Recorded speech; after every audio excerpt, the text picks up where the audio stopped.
Chapter 3. Then Eliphaz the Temanite answered and said, If we attempt to speak with you, will you be grieved? But who can withhold himself from speaking? Behold, you have instructed many, and you have strengthened the weak hands.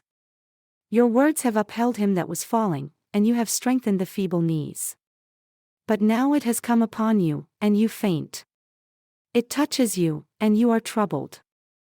Is not this your fear, your confidence, your hope, and the uprightness of your ways?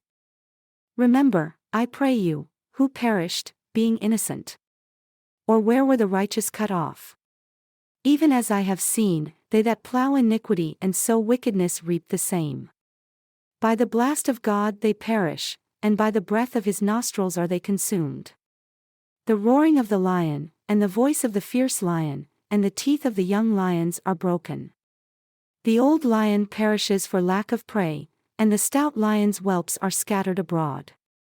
Now a thing was secretly brought to me, and my ear received a little thereof. In thoughts from the visions of the night, when deep sleep falls on men, fear came upon me, and trembling which made all my bones to shake. Then a spirit passed before my face, the hair of my flesh stood up. It stood still, but I could not discern the form thereof. An image was before my eyes. There was silence, and I heard a voice saying, Shall mortal man be more just than God? Shall a man be more pure than his Maker? Behold, he put no trust in his servants, and his angels he charged with folly.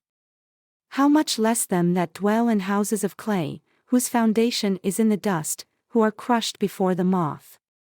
They are destroyed from morning to evening. They perish forever without any regarding it. Does not their excellence in them go away? They die even without wisdom. Call now, if there be any that will answer you, and to which of the saints will you turn? For wrath kills the foolish man, and envy slays the silly one. I have seen the foolish taking root, but suddenly I cursed his habitation. His children are far from safety, and they are crushed in the gate. Neither is there any to deliver them, whose harvest the hungry eats up and takes it even out of the thorns, and the robber swallows up their substance. Although affliction comes not forth of the dust, neither does trouble spring out of the ground. Yet man is born unto trouble as the sparks fly upward. I would seek unto God, and unto God would I commit my cause, who does great things, and unsearchable, marvelous things without number, who gives rain upon the earth and sends waters upon the fields, to set up on high those that be low, that those who mourn may be exalted to safety. He disappoints the devices of the crafty so that their hands cannot perform their enterprise.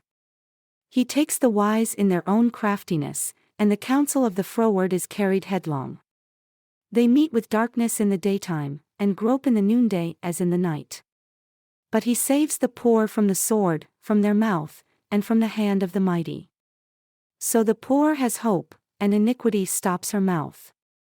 Behold, happy is the man whom God corrects, therefore, despise not the chastening of the Almighty. For he makes sore, and binds up, he wounds, and his hands make whole. He shall deliver you in 6 troubles, yea, in 7 there shall no evil touch you.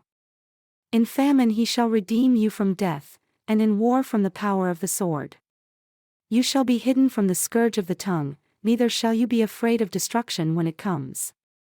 At destruction and famine you shall laugh, neither shall you be afraid of the beasts of the earth, for you shall be in league with the stones of the field, and the beasts of the field shall be at peace with you. And you shall know that your tabernacle shall be in peace, and you shall visit your habitation and shall not sin. You shall know also that your seed shall be great, and your offspring as the grass of the earth. You shall come to your grave in a full age, like a shock of grain comes in his season. Behold this, we have examined it, so it is. Hear it and know it for your good. But Job answered and said, Oh, that my grief were thoroughly weighed, and my calamity laid in the balances together, for now it would be heavier than the sand of the sea. Therefore, my words are swallowed up. For the arrows of the Almighty are within me, the poison whereof drinks up my spirit. The terrors of God do set themselves in array against me. Does the wild ass bray when he has grass? Or lows the ox over his fodder? Can that which is unsavory be eaten without salt? Or is there any taste in the white of an egg? The things that my soul refused to touch are as my sorrowful food.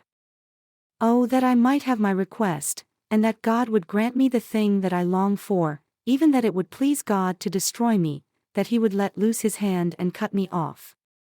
Then should I yet have comfort, yea, I would harden myself in sorrow. Let him not spare, for I have not concealed the words of the Holy One. What is my strength, that I should hope? And what is my end, that I should prolong my life? Is my strength the strength of stones? Or is my flesh of brass? Is not my help in me? And is wisdom driven quite from me? To him that is afflicted, pity should be shown from his friend, but he forsakes the fear of the Almighty. My brethren have dealt deceitfully as a brook, and as the stream of brooks they pass away, which are darkened by reason of the ice, and wherein the snow is hidden. When they wax warm, they vanish. When it is hot, they are consumed out of their place. The paths of their way are turned aside, they go to nothing and perish. The troops of Tema looked, the companies of Sheba waited for them. They were confounded because they had hoped, they came there and were ashamed. For now you are nothing, you see my casting down and are afraid. Did I say, bring unto me? Or, give a reward for me of your substance? Or, deliver me from the enemy's hand? Or, redeem me from the hand of the mighty? Teach me, and I will hold my tongue, and cause me to understand wherein I have erred. How forcible are right words! But what does your arguing prove? Do you imagine to reprove words, and the speeches of one that is desperate as wind?